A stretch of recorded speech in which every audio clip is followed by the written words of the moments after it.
Hi, it's Emily Leiphart of Art from the Heart, and in this video I'll be sharing two cards made with the Flirty Frames stamp set from Paper Smooches.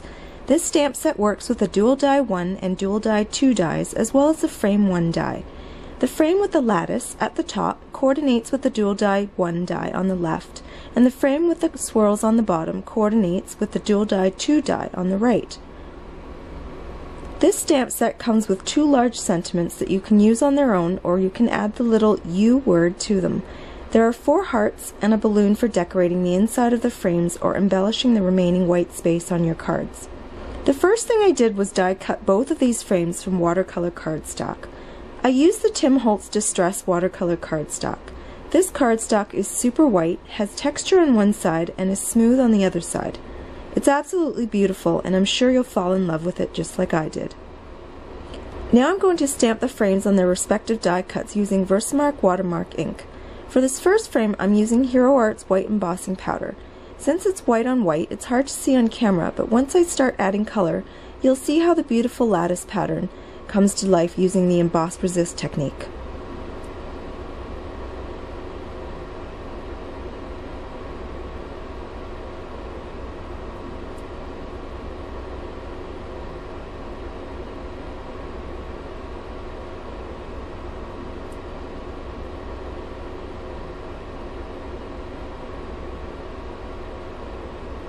For the second frame, I'm once again stamping it on the die cut using Versamark watermark ink.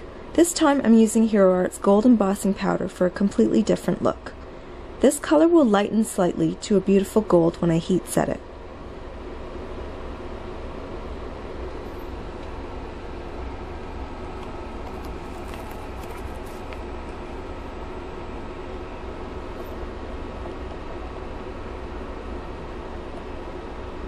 Now I'm going to add color to the frames using the emboss resist technique.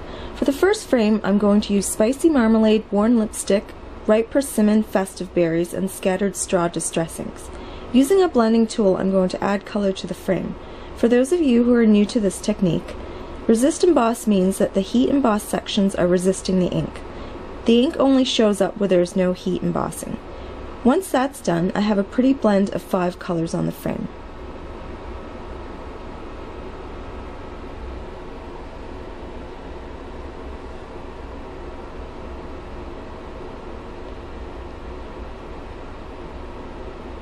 For the second frame, I'm going to use darker colors, including Dusty Concord, Peacock Feathers, and Bundled Sage.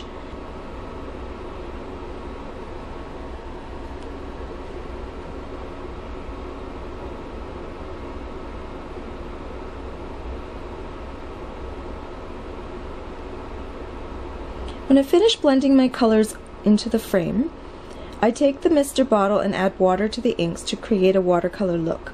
I didn't do this with the first frame because there were almost twice the number of colors. Here I want the water to help blend these 3 very different colors together. As you can see, the colors become more vibrant once the water is added. I just love how these colors look together against the gold embossing. I decide I want to add a bit more water to make the colors pool even more before drying it with my heat tool. There was quite a bit of water on this frame, but it only took a minute and a half to dry completely with my heat tool. This watercolor cardstock, together with Distress Inks and the Milwaukee heat tool, are just magical. You could just leave this to dry naturally, but I wanted to blow the water across the frame and mix the colors together even more. I also like to dry the underside of the frame to keep the cardstock from curling and to make sure it's completely dry. Here are the 2 completed frames. Now I can start to work on the rest of the cards. My first card will have a white base. I'm just wiping away any ink that was sitting on the embossed line so I don't get it on my fingers and smudge the card. I've also die cut frame 1 to sit behind the frame. I could do all my stamping right on the card base, but at the time I felt this was the better option. You can do it either way. I take a pencil and trace the inside rectangle onto the frame 1 background so I know exactly where the stamps will show up through the top piece. Now I'm going to first and second generation stamp the little balloon on the edges of the frame using 3 Memento Luxe inks in Rosebud, Angel Pink, and Morocco.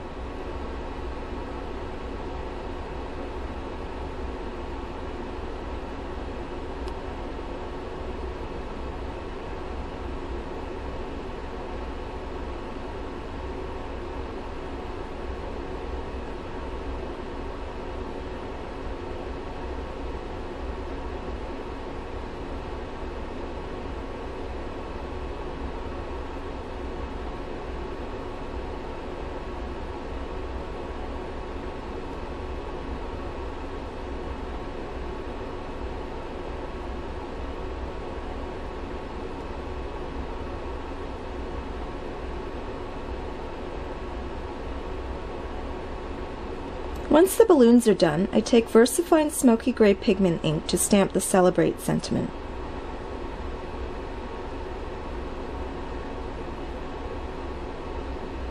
I decide to add the little U word as well. I'm unsure of the placement, so I hover it above to see where it should go, and I decide on the bottom right hand corner. Since I used all pigment inks, I want to quickly heat set everything before erasing the pencil line so I don't smudge anything.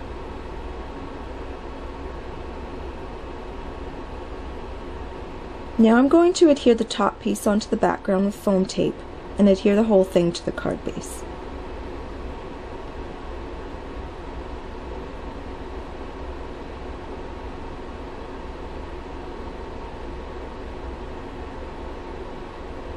I think it needs a few embellishments, so I'm going to add some enamel dots from We Are Memory Keepers.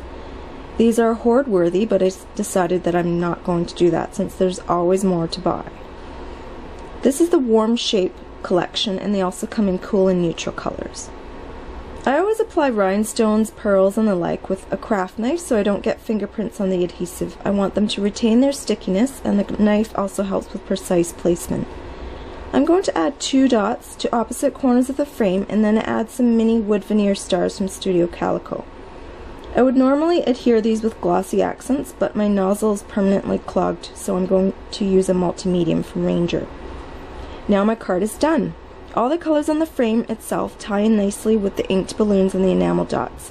The little wood veneer hearts bookend the design and form little visual triangles with the dots as well as the larger sentiment. For my second card, I'm using a lovely green apple cardstock from Simon Says Stamp against a steel gray panel going down the center of the card. In this case, I want to place the frame at the top of the card. The gray panel is a bit wide, so I'm going to make it narrower. I'm going to gold emboss the love sentiment directly onto the gray cardstock, so I use my embossing bag to lessen the amount of stray specks that might end up around the sentiment.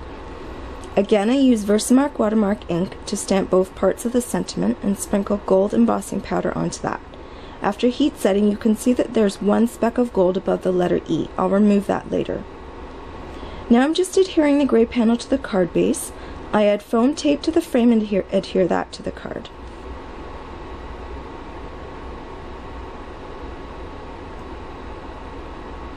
To remove the speck of gold embossing powder, I take my craft knife and very carefully, ever so lightly, scrape it off the cardstock.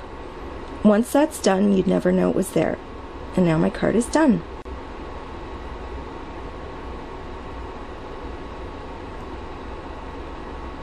Here are the 2 cards together.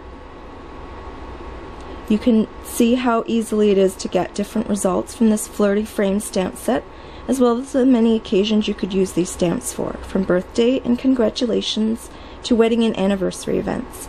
Styles can be fun, cute, and feminine to classy, elegant, and masculine. You can use the Flirty Frame stamp set on its own or with the coordinating Dual Die 1, Dual Die 2, and Frame 1 dies. Please refer to the supply links below if you're interested in any of the products I used in this video. You can also visit my blog for stills and more information about my cards. Thanks so much for watching.